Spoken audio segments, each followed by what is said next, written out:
Hello and welcome to In Stitches. Interesting machine here. I've not actually seen one of these before. This is an Australian made machine and I'm not even 100% sure what the model number is. There's a 26 here, but I've looked up Singer 26 on the internet and I can't find anything to do with this model here. So if there's anyone watching, maybe some of the Australians who watch might have an idea of what's the actual model number of this machine is. I've got a couple of questions about it, but let's have a close look at it here. As you can see there, it's a greeny colour, and in fact it's not coming through on the camera as well. It's greener than what it looks on camera. I would explain it as a minty green, whereas on the camera here it's very pale. So just bear that in mind. But nice chrome, the throat plate and the slide plate here, nicely chromed. The hand wheel there, and the stop motion clutch. Nice little chrome accents on it. But if we have a look around the back here, we can see the motor, and I would have thought that on a machine like this here that possibly the original motor may have been green as well. And as I say, if there's anyone watching who knows what these would have been like when they first came out, whether they would have come out with this black motor, I doubt it. It doesn't look right to me. The light's been mounted here. You can see, you know, this just doesn't look very nice, so I suspect that this has been changed. The other thing I'm not 100% sure about is that the original case for it. It doesn't seem to match either, and I wonder whether it might have come in a wooden case and it's just been swapped into this. I'm not sure about that, but yeah, if anyone knows, drop us a comment on down below there. That'd be really appreciated. This machine's come in for service, and I did change the motor belt there. It was a little bit loose. That's the one that it came with. It's one of those stretchy round ones. I've just put a slightly smaller one on there, and bobbin winder rubber probably needs changing there. I can see I've just turned it on there. You know, it's it runs. Yeah, not convinced that belt's 100% either. No.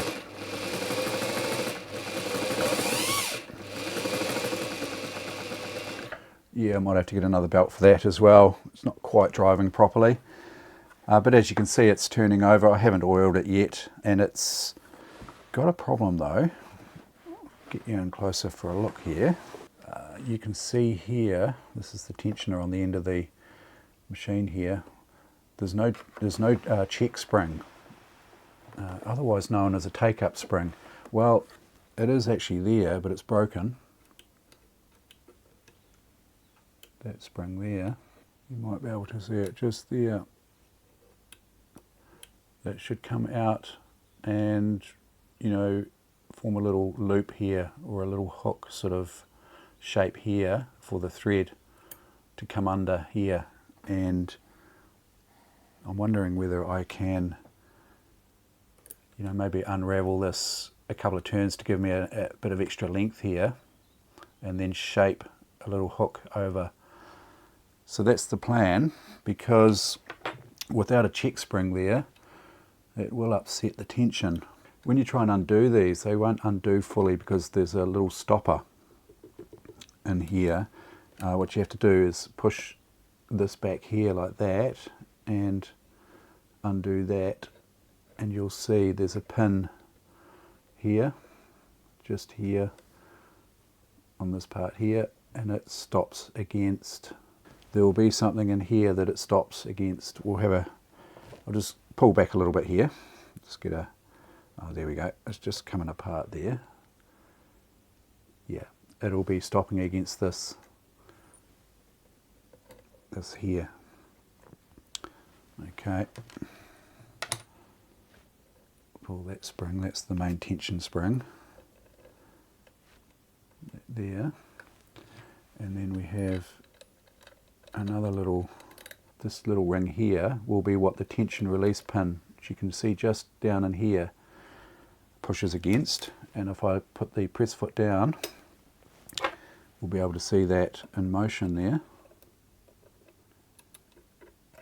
I'll just take these tension rings off here, like that, and we might be able to see the tension release mechanism working there. If I just hold my tweezers there, if I raise the presser foot, you'll see that comes out in and out there. That's the tension release mechanism. Little pin there. Sometimes they can just pull straight out or they'll fall out, but I don't think I need to take that out, because what I want to do is I want to get this spring here, and I just want to unravel it just to get a little bit more length out of it. See if we can straighten this a bit here. Now I'm not sure I've got a check spring for this machine, but you know, if you're stuck and you can't get a check spring for your particular model, this is quite a good way of at least getting you up and running. And then it might give me enough length there to reshape this here. Now I need to apply some spring pressure here. The way this works here, the spring here, is it needs to be held down by spring tension there, and it needs to come up with each stitch when the take-up lever pulls up to the top there, and you can see that it's not springing down there. If we have a look from sort of the rear quarter here, that part that I just loosened there, that's this to adjust, that's a stopper as such, so it adjusts the rest position here. But if we want to get the main barrel out, we have to take that screw, or loosen this screw here, and that should allow that to come out. And then I can apply tension here, put that back in there, and then turn this to apply pressure. If I tighten the stopper there,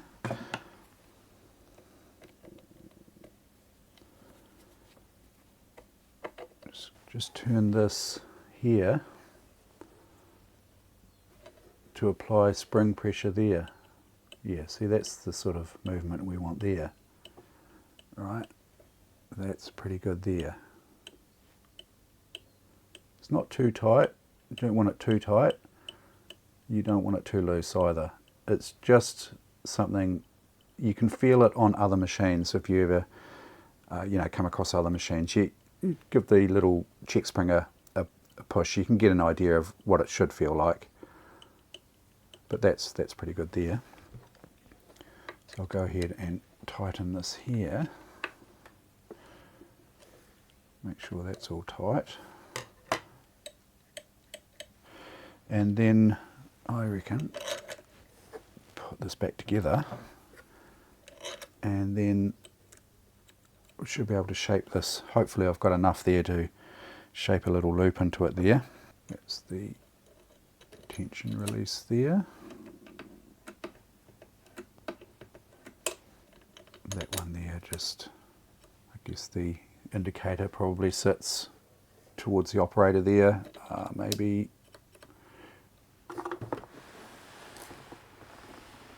more like that, or I don't think it really matters. Yeah, I'll set it there. And main spring and the stopper.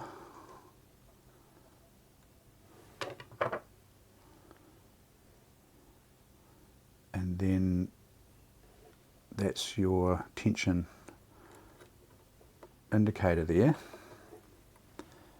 and then this just screws on, and I'll just provisionally adjust that there. I'm not sure exactly where that's going to end up, but we'll figure that out as we go. Let's see if I can bend that into shape there. I'll just use my tweezers here. That might give me enough to, I just want to bend against there.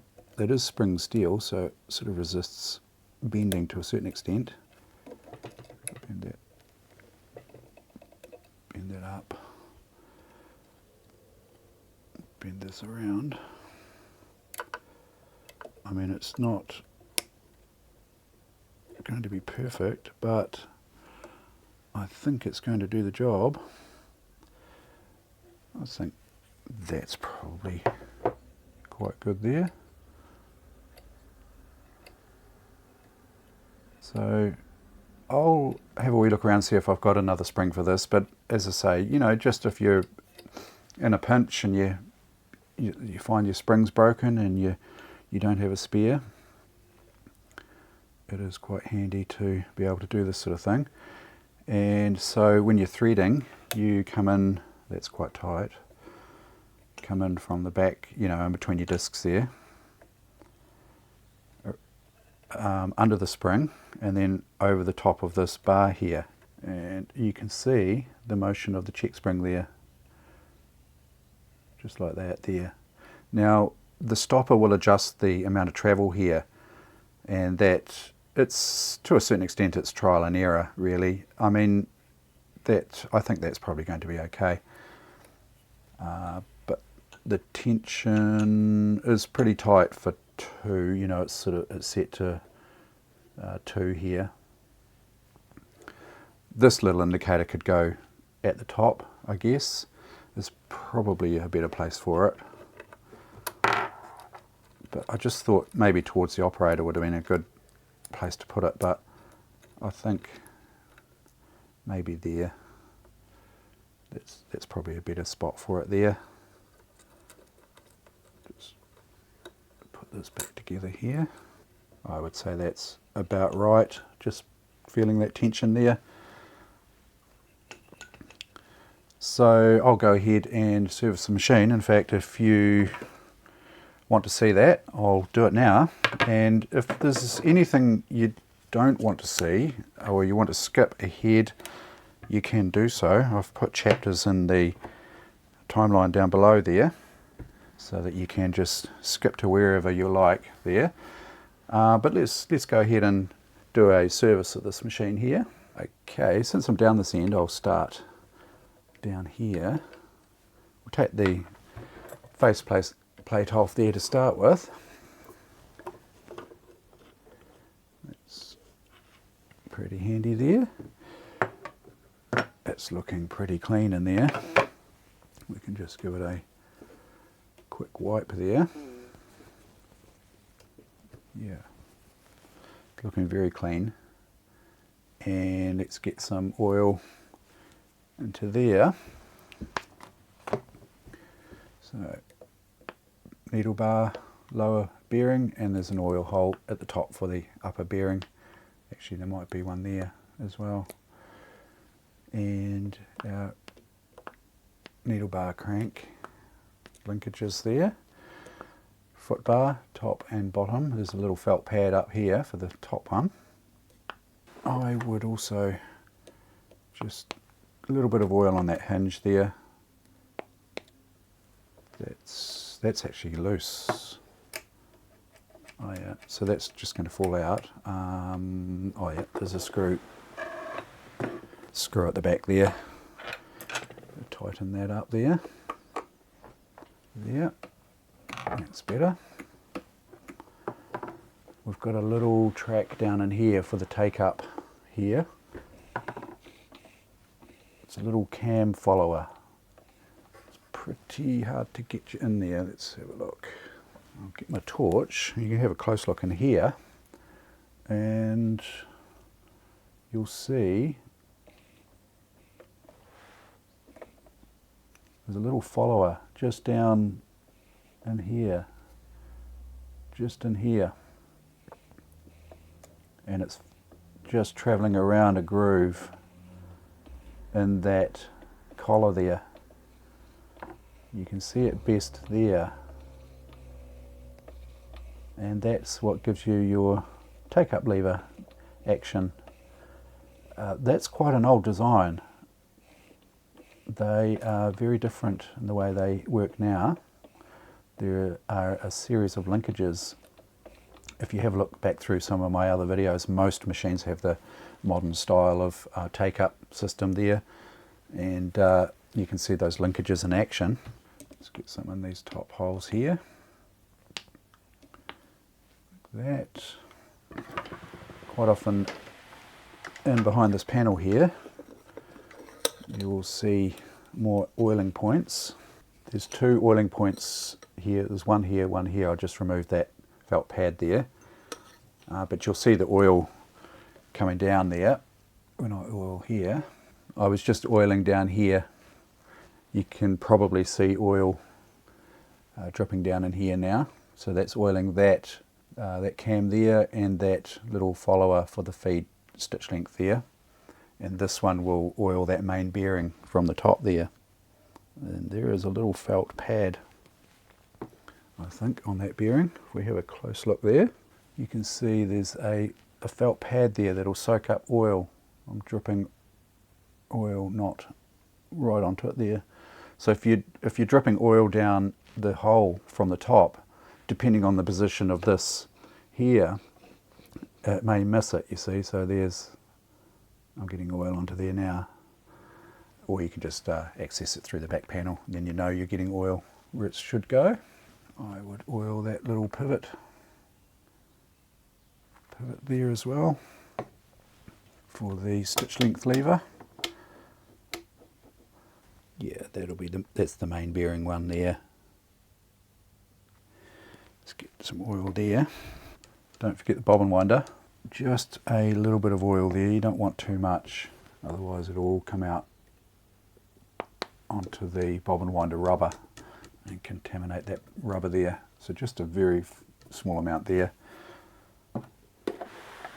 The clutch, sometimes these need oiling as well. This machine has a handy little oil point just here for the clutch. That's very handy. Give that an oil there. That just oils the shaft here so that hand wheel can freely turn on the main shaft when it's disengaged. Do that back up. There we go. Now we'll remove the presser foot there and the needle, throat plate. Generally, if there's any lint build up, the majority of the lint will end up under the plate here and can foul up the feed dogs. It's not looking too bad there. A brush is quite a good tool for this. You can just brush the lint away, but you might find that sometimes the lint is well packed in between these rows of teeth here, and that's where, you know, a pair of tweezers or something is good just to clear that out. But this one's pretty clean, really, relatively. Yeah, I would, you know, being in a workshop here, I normally use a compressor to blow that lint out of there. But I thought I would just show you how you can do it at home yourself. There's also a point there that should be oiled. It's the shuttle race here should be oiled. So just a drop of oil on the actual shuttle itself. So you turn the machine until you can see the shuttle. So I'm looking, I'll get the torch there, just looking down in this area here. Okay, and if I turn the machine, you'll see the shuttle come past there. It's just got a smooth surface on the top there, you'll see it. And just a drop of oil on there.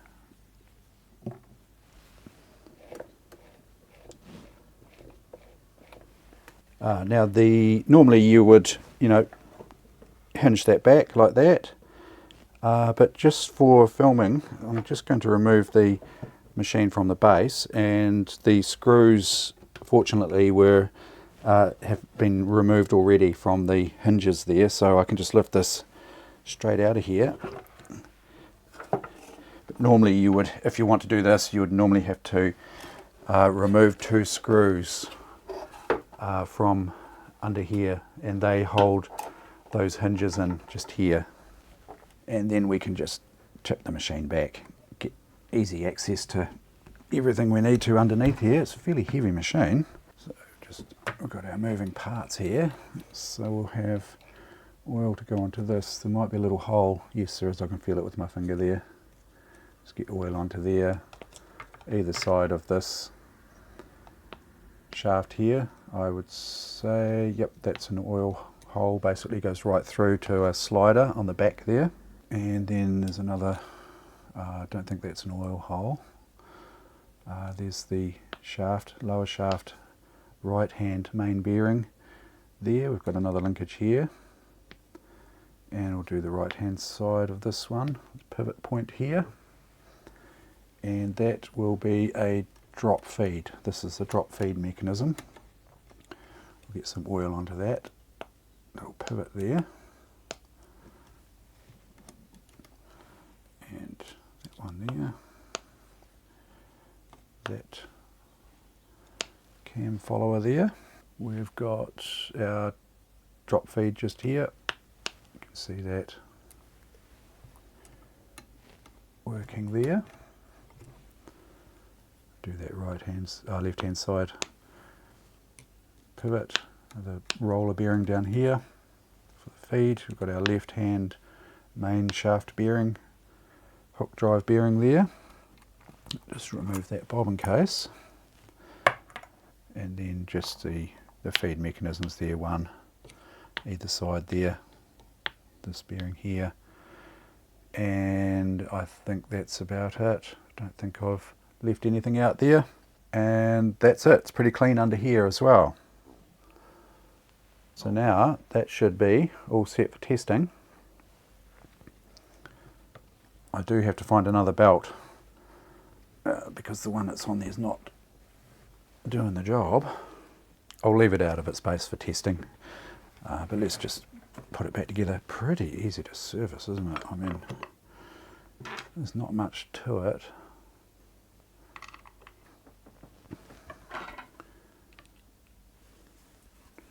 Just get that faceplate back on. Throat plate there. Okay.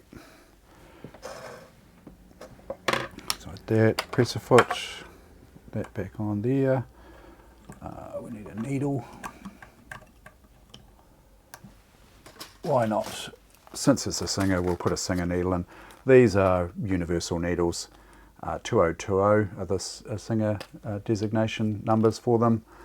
But you can see there that it's a 130/705H, which is what you'll find on the universal needles, Smets needles here, 130/705H. So they're identical needles, made in a different factory. Yeah, different colour codings depending on what brand, but that's the Singer one there. And we want to just having a look at the way the hook. Okay, it's just fairly standard configuration there. So the flat I've got facing the inside arm here. Install that needle there. So we'll thread up the bobbin case there, bobbin case threading. Thread comes off, so when you pull the thread, the bobbin turns clockwise there. Install that into the bobbin case. Pull the thread through the little slot there under the spring. That feels too tight. You do get a feel for this the more you work on machines. Yeah, that's feeling better there. Some machines you'll see, you know, you can do the old drop test so that you have your tension so that the bobbin case will, drop down, like a spider on a web. But I find that on some machines that's just a little bit too light. I've got that slightly tighter there. I think that's probably about right for this machine here. Let's install that. Okay, and then we'll thread the machine. Just a little eyelet at the back there, little eyelet there, through the tensioner, under the check spring, the modified check spring, and then behind this bar here, and then bring your take up to the top there. Come in from back to front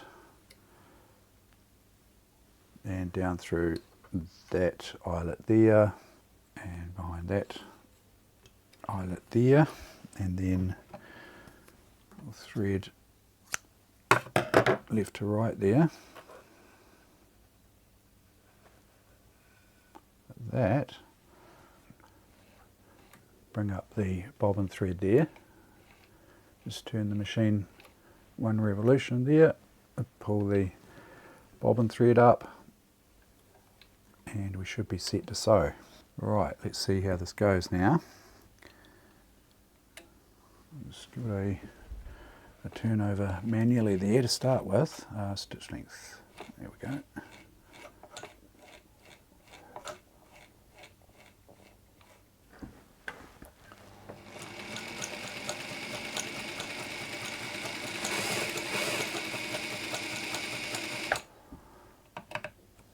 Stitch length's a bit long there. Yeah, so we're getting loopies underneath. So I'll just increase that tension, top tension there.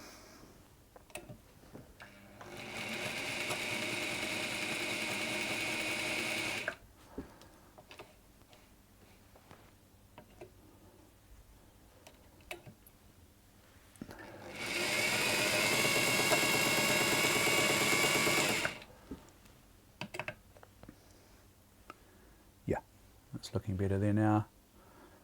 One little loop there, just go a little bit tighter.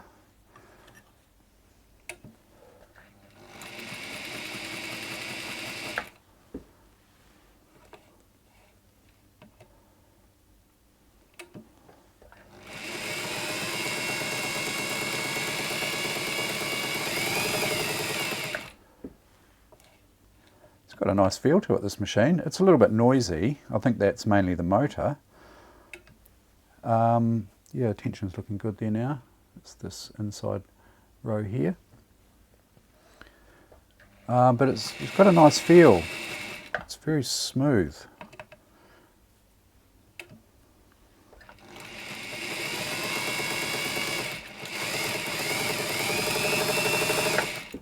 Reasonably fast. Pretty good. Pretty good. That's it for this one. That's the Singer, made in Australia. See proudly on the top there, made in Australia. Penrith, I'm assuming.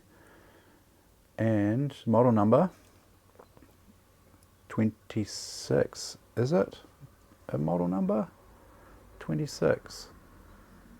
I couldn't find anything online. I had a quick search, couldn't find anything. But yeah, if you've got any information about these machines, I'd love to know their history and whether, as I said before, you know, whether the motor was a green motor or not, or a black one, and whether the case it came in the plastic case is the correct one. So thanks very much for watching. As always, thank you very much to my patrons, and I'll catch you in the next video.